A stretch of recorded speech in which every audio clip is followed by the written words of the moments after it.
Hi, I'm Sifa Nathan from Head Academy. So what is personal mastery? Well, most people define personal mastery as a continual process of self-improvement or improving the physical, mental, emotional, and spiritual parts of ourselves. I don't like that definition just because to me it inherently gives the feeling that something is wrong with you. It doesn't allow you to begin on a process without first starting with some kind of criticism or feeling like there's something wrong. In the Taoist technologies, we view ourselves as being or having this potential for perfection, and then we go about effecting some change in the areas that we wish to improve on. So I would describe self-mastery as a process of maturing ourselves in the physical, mental, emotional, and spiritual areas. So after 20 years of practicing meditation and Qigong, and I see that journey of self-mastery as a process of maturing in those four areas. And furthermore, understanding and aligning our process of self-mastery with the things that we see in ourselves that we'd like to change and that we'd like to feel better about. It's as simple as that. But we certainly don't want to begin from a process of self-criticism, which is not very helpful. We want to start from a positive place. And I find that to do that, we must first turn our mind inside and develop a sense of self-awareness of the things that exist outside of our monkey mind, of those things that maybe come up from our ego, that are stimulated or made or brought into our conscious mind by social media, by people around us, by friends, family. Sometimes we get external influences which can make us feel not good about ourselves or make us feel like there's something wrong with us, when in fact there is nothing wrong with us in those areas at all. We are just measuring ourselves to some arbitrary ruler that somebody else or somewhere else is placing upon us. So first of all, in order to make some changes for yourself, you must first understand what it is inside of you that is driving your spiritual journey, your physical journey, and therefore you'll be able to align your emotional state more easily once you get in contact with that internal part of yourself, which is separate to the ego and separate to the monkey mind. So this process of self-awareness then leads to a deeper understanding of what your goals, what your values are, and that allows you to move forward with a journey that's based on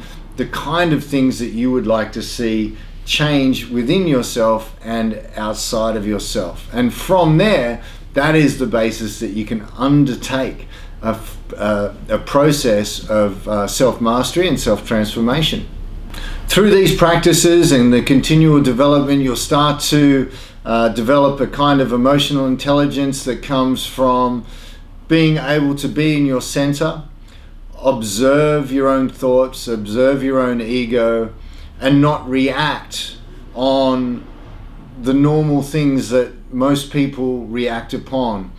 Most of us at some point in our lives will have experienced reactions to either emotional reactions, physical reactions, to things that upset us, anger us, sadden us, any of these patterns which can be caused by external influences or even internal thoughts. And we can find ourselves trapped in a loop between our thoughts and emotions because we live up in our head and we believe that everything that goes on in our monkey mind is true, when in fact it's not. It's just a movie that's being played and we can change that movie at any time. So self-awareness comes from that ability to be centered, to be in your center and observe yourself, and then make changes within that gap between a stimulus and your reaction. I used to call it the pause, and many people have taken up that moniker now, calling the gap between a stimulus, say someone cuts you off in traffic, and your reaction. That space, as it grows larger, is called the pause. And the greater that pause, the more ability you have to affect personal change in your emotional intelligence. So self-mastery also includes like setting some simple goals. Setting goals that include practice, as I mentioned earlier, and making them realistic, making them achievable, and just moving towards them. So setting and having a plan to start is number one.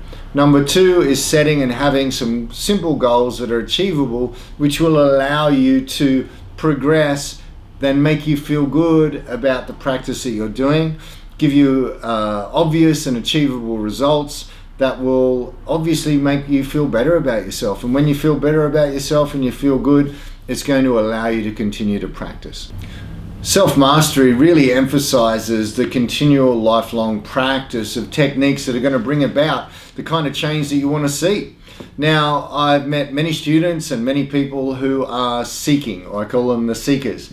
And there's this idea that there's a perfect system or a perfect technique or some liquid in a bottle that's going to bring about permanent change or permanent enlightenment or some kind of magical way to avert the need for practice.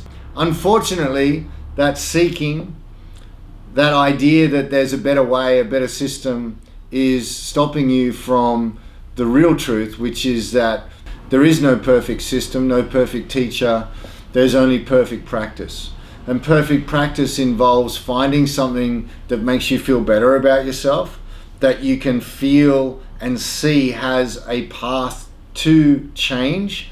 And then the hard work starts by just applying yourself to that continual practice. And through practicing techniques like this, we develop a wisdom that comes from that practice. Information and knowledge is just information and knowledge, and it will have no long-lasting effect on your personal state, your personal patterns or beliefs, unless you develop the wisdom that comes from that practice of these skills and these techniques. So find something that you enjoy, find something that you resonate with, and practice it, stick with it. And when it gets hard, keep going. So in reality, self-mastery is a process of maturing our spiritual, mental, emotional, and physical outlooks on ourselves and the future selves that we would like to be. So starting from a place of non-criticism, we begin on a journey. If you're already in a space of criticism, I implore you to get in touch with your internal universe or your internal world and start to view that perfection that's within all of us that you can attach your goals to.